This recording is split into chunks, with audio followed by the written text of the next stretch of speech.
Why does Xbox suck and have no games? Where the hell are the games? As someone who just joined the Xbox ecosystem recently, I'm all too familiar with the narrative that Xbox sucks and has no games. They stand accused of under-delivering, over-promising, mismanaging studios, and even worse, trying to buy the way to success. But I'm not really interested in that from a face value perspective. I'm more interested in the details surrounding their lack of games and if their reasons and excuses hold weight. But before we start this analysis, let's lay some ground rules down. Every data point we compare Xbox to must be in direct correlation to what we expect from its rivals from a development point of view. Once we have that as a foundation, we can look at the mitigating factors and then finally determine if Microsoft is actually guilty of mismanaging studios, or have they been falsely accused by petulant fanboys from both sides, moaning, lying, whining, and crying. Let's see. In the documentary Raising Kratos, it stated God of War took around 5 years to make. Legend of Zelda Breath of the Wild started development in 2011 and released in 2017, giving it a 6-year cycle, or we can maybe round that off to 5 as Nintendo would likely delayed the game to release it for the Switch. Stake joined Respawn in 2014 and headed their second studio, and with Jedi Fallen Order dropping in 2019, we can deduce the game took around 4 to 5 years to make. From Software's Sekiro clocks in at around 4 years, Guerrilla Games' Horizon Zero Dawn at 7, Sony Ben's Days Gone at 6, Insomniac's Spider-Man and Naughty Dog's The Last of Us comes in at around 4 years, Final Fantasy 15 at the extreme end coming in at 10 years, and Ghost of Tsushima at 6 years. So if we take all that into consideration, the average time to develop a AAA blockbuster game during the previous gen should clock in at around 4 to 6 years, with 5 being the most reasonable. So let's apply that logic to the Xbox game studios. Sea of Thieves released in 2018 as a game with bare bones content, repetitive quests, and some technical issues in an all but empty universe. So if anyone expected them to simply jump to the next Xbox project, they would be wrong. The developers at Rare looked to fix what was wrong with the game, so they sought to make things right.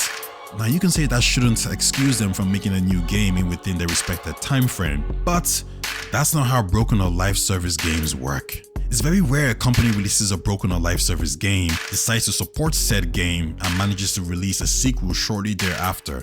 An example of this can be found in Bungie's Destiny 2, which dropped in 2017, or Hello Games' No Man's Sky, which dropped a year before, giving these potential sequels a 6 to 7 year wait and counting. The key thing to note here is resources are limited, and these developers have either allocated the majority or all into maintaining the game. Now if you want to argue that Rare hasn't been supporting this game, then all you have to do is ask the people who actually play the game, or check the 2023 recent reviews which draw similarity to what you see in No Man's Sky. And if you don't want to take that into account, then keep in mind that Rare has released 36 updates for this game since its release. And also keep in mind that this game went from being trash on arrival to over 13 million players in 2023. So keeping the continuous live service support in perspective, is there management issues at Rare? Is Xbox guilty? Well, Everwild was announced in 2019 with the game being described as a third-person adventure with elements taken from God Games. Fortunately or unfortunately, the game lost its creative director Simon Woodruff in 2020, leading to a soft or hard reboot. But the main point here is, if it takes 4 to 6 years to make a game and you add an additional year due to COVID, is Everwild out of scope in what we would consider reasonable? And the answer is no. Because a reasonable time frame would have this game dropping in 2024 or 2025. So based on the foundation we established earlier, not guilty. Ninja Theory. Hellblade 2 was announced in 2019 with little to no details, but we did manage to get a gameplay reveal in 2021, which showed elements of combat and what to expect from the game being in motion. One thing everyone failed to realize was this was just a vertical slice as the game hadn't gone into full production yet. So it's somewhat expected the game might be a ways off, but that isn't the main talking point here. The key point here is the game's scope has seen a significant increase in relation to what its predecessor was. We know Hellblade Senua's Sacrifice used motion capture, which added to the realistic feel of the game, but we also know Ninja Theory moved into a new studio recently, which allowed the team to expand not only from a personal point of view, but technology. So expect motion capture to be an incremental part of this game when it comes to exploring its universe and talking to characters. The offset of that is, A lot of motion capture would have to be done in person, and around the same time this was happening, COVID occurred, which meant the team were probably more affected than other studios in this regard. But I also want to put it into perspective. Studios that are used to making AAA games know how to make AAA games. Going from making a AA game to AAA is going to have some growing pains. Anytime you level up, there's going to be some learning experience. So you take all that into account, what is a reasonable time frame for Hellblade 2 to drop? And that comes in at 2024 to 2026, and from what we're seeing, this could happen in 2023. So is Xbox guilty on this front? No, not on this point. Obsidian. Following the release of Pillars of Eternity: Deadfire, Microsoft purchased Obsidian, and that would mean Obsidian would be the perfect studio to jump straight into a new Xbox exclusive game. However, that wasn't the case, as the majority of Obsidian staff are working on wrapping up their OuterWorlds, a game contracted to release on various different platforms by 2019. Now, Obsidian did have other games in development around this time, such as Grounded and Pentiment, which Xbox ended up benefiting from. But truth be told, those weren't the AAA blockbuster games that would generally move the needle, as they were smaller niche titles. So for the purpose of this analysis, we discount them as the benefit is mild. And with the OuterWorlds arriving on multiple different platforms, there's no real benefit for Xbox on that front either. So we can effectively say Obsidian's Xbox journey started around 2020. And I'm right on the mark there, because in 2020, Avowed was announced. Fast forward to 2021, and OuterWorlds 2 makes an appearance. So again, if we look at the time frame of a AAA blockbuster game, Avowed and OuterWorlds 2 should drop between 2024 and 2026. You factor in COVID, that's 2025 and 2027. You consider the fact that these are next-gen games, and you push that to 2026 to 2028. But let's not go that far. Let's stick with the 4 to 6 year mark and add the COVID exception if needed. And when you think about it from that point of view, these games are understandably still a couple of years away. So is Xbox guilty of mismanaging Obsidian? Not on this point. Playground games. Fable was announced back in 2020 with a cinematic trailer and no actual gameplay. So it's safe to say the game started full development a couple of years before that, give or take. If you want to say 2019, that's fine, but Eurogamer reported that Playground Games hired around 177 people in late 2018. So I'm sticking with 2019 for full production, but late 2018 isn't a bad estimate either. So if we follow the logic, Fable has been in development for 4 to 5 years, but Playground Games has a lot of leeway here from a development point of view, and the direct comparison I'm going to evoke is Horizon Zero Dawn. Let me explain. In an interview with VentureBeat, Angie Smet talks about how Horizon Zero Dawn took 7 years to make, with other sources saying development started around 2011, which would put the game at around the 6 year mark. But in Guerrilla's defense, there's a good reason for the more than average timeline. Prior to Zero Dawn, Guerrilla Games were primarily known for developing first-person linear-like adventures, with some minor experiences in third-person games. But the key takeaway here is going from a first-person perspective to third, while creating a whole new universe, new enemy types, new combat, climbing mechanics, while also ensuring the gameplay loop, story, and art style are interesting and distinct, is going to add additional time to development. I don't believe anyone can begrudge Guerrilla Games for taking their time, and truth be told, the 6 to 7 year wait was worth it, as the Horizon franchise has now sold over 32 million units. Now let's see the direct comparisons to Playground. Playground Games is primarily known for making a specific type of game, so for a company like that to jump from making a racing simulator to a third-person open-world action-adventure game is gonna push development back somewhat.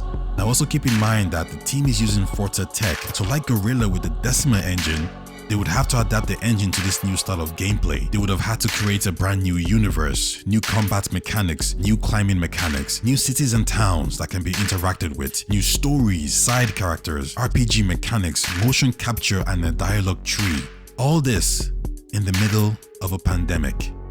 The conclusion here is, if it took Guerrilla Games 6 to 7 years to make Horizon Zero Dawn in these circumstances, why do we expect Playground to produce similar quality in less time? Based on the foundation we set, a reasonable release date would be 2024 to 2026. Not guilty. Compulsion Games. Microsoft acquired Compulsion Games back in 2018. Fast forward some months later, and We Happy Few releases on all platforms, bar the Nintendo Switch, which means Compulsion more than likely started development on their new IP, dubbed Project Midnight, at around 2018 or 2019. Now, because we don't know the scope of this game and when it officially started development, it's a bit hard to pinpoint when this game should launch. But what we do know is it's a third-person action-adventure story-driven game. I don't think any of us are expecting anything that's like The Last of Us or God of War, but that doesn't mean the game falls below the threshold of 4 to 6 years of development time. This will likely be Compulsion's biggest game, and I think the main focus here will be the gameplay loop, which could involve the use of magic and weapons. There's many of you out there who probably aren't excited about this game, and that's fine because We Happy Few didn't really hit. That's a subjective take. When it comes to objectivity, a 2019 starts development means we should expect this game around 2024 or 2025. Undead Labs. State of Decay 3 was announced in 2020, and what we know so far is this game is meant to be an ambitious project. In fact, if you look at Microsoft Studios, the one with the most potential from an upgrade point of view is Undead Labs. And it seems Phil and Matt understand this, as it's been confirmed the game will be using the Unreal Engine, with the Coalition providing support to ensure the game looks and feels great. But it doesn't stop there. Undead Labs has managed to pick up some great industry talent such as Jonathan Wolverston, Samman Mirza, Simon Scher, Adam Pletcher, and many others. Reports from Windows Central says the team is looking to place a larger emphasis on characters, making them feel more lifelike, with a lot of investment going into dialogue, background writing, and dynamic story events. So this is one game you don't want rushed because it has the potential to be great. But in order for that to happen, the right people need to be in place, and the right amount of time must be given, which I believe it will. So if State of Decay 2 released in 2018, we can make an argument for State of Decay 3 starting development in 2019, and if that's the case, we can expect this game to launch 4 to 6 years later, which puts it at around the 2024 to maybe 2025 region. Throwing in COVID complications, that timeline changes a bit, but again, 2024 to 2025, not guilty. The Coalition. If Obsidian is Microsoft's Insomniac from a game delivery perspective, then the Coalition is Xbox's Naughty Dog. This isn't to say these comparisons are the exact same, as we know the PlayStation studios don't generally miss, but neither do the Coalition. When it comes to the use of Unreal Engine and providing quality games, these are the masters of the universe. Gears of War 5 dropped in 2019 with a great reception, and from that time till now, the Coalition has assisted in Gears Tactics and the Matrix Resurrection demo, which dropped in 2021. Now, report says multiple smaller titles have been cancelled at the studio, with them now focusing entirely on Gears of War 6. The argument you can say here is 2 cancelled titles shows lack of focus and management issues, but you will be wrong again. The fact that these games weren't even announced means you can't really critique them on that point. Furthermore, cancelling games is an aspect of management. Identifying if something isn't working, especially if there's not enough resources, is crucial. So while games being cancelled eternally isn't great, the only thing that matters is how deep in development were these games, and more importantly, how much does it affect the studio's release window. If we stick to the 4 to 6 year mark, the Coalition's next title should drop around 2023 to 2025.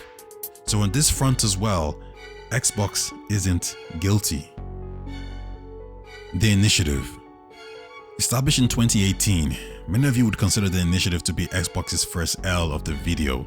It was initially represented as a quadruple A studio that had veterans from established franchises such as Destiny 2, Tomb Raider, The Last of Us, Anthem, Apex Legends, Uncharted, and God of War. However, it seems the studio's focus on horizontal structures caused game developments to slow down. And while this structure can favor some people and teams, it does have its cons.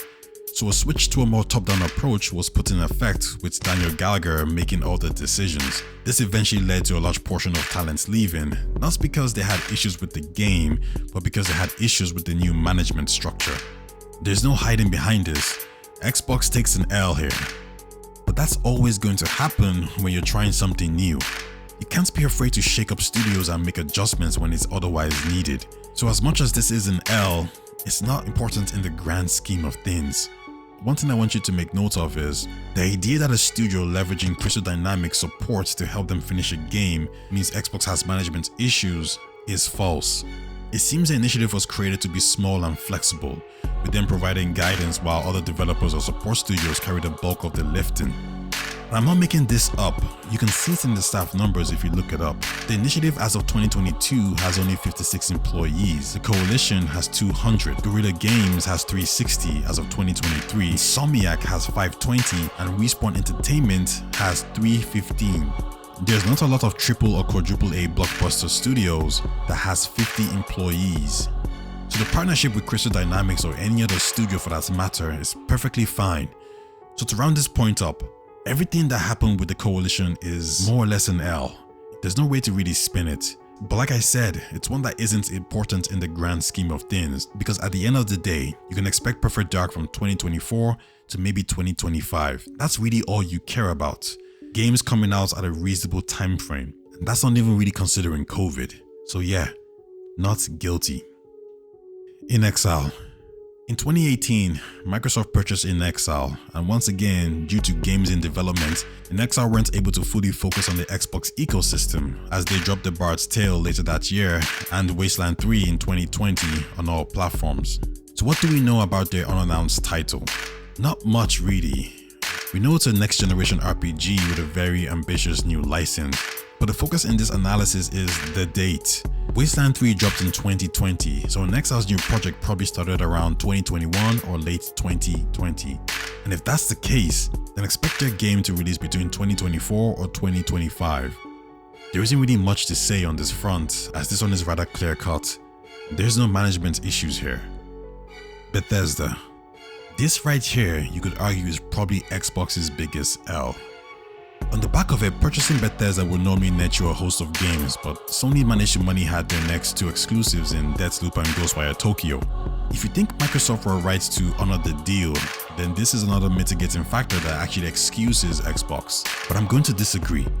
At this point, it's clear you're lacking games, and especially exclusive next-gen games. As far as I'm concerned, this deal should have been broken and whatever penalty fee should have been paid. Because the truth is, Xbox not having these two titles as exclusive did some damage in the long run. Nothing too major, but in the grand scheme of releasing games from Bethesda, yes. Because even though Hi-Fi Rush was a hit, Redfall was not. You had Ghostwire Tokyo and Deathloop do Redfall, and you mitigate the narrative that Redfall ran with. The great thing here for Xbox is, Bethesda still has multiple studios to drop games such as Machine Games and Zenimax Online. It's a little bit hard to evaluate these studios because a lot of the games that they're working on was in development before Microsoft actually purchased them, and these games haven't been reviewed either, so we're gonna give it a pass for now. But what we can do is factor in Hi-Fi Rush's Game Pass shadow drop, the delay of Redfall and Starfield, which was good management, the release of Redfall, which was bad management, and the release of Starfield, which we'll see shortly. As that hasn't happened yet, we can't come to a grand conclusion, but we'll see.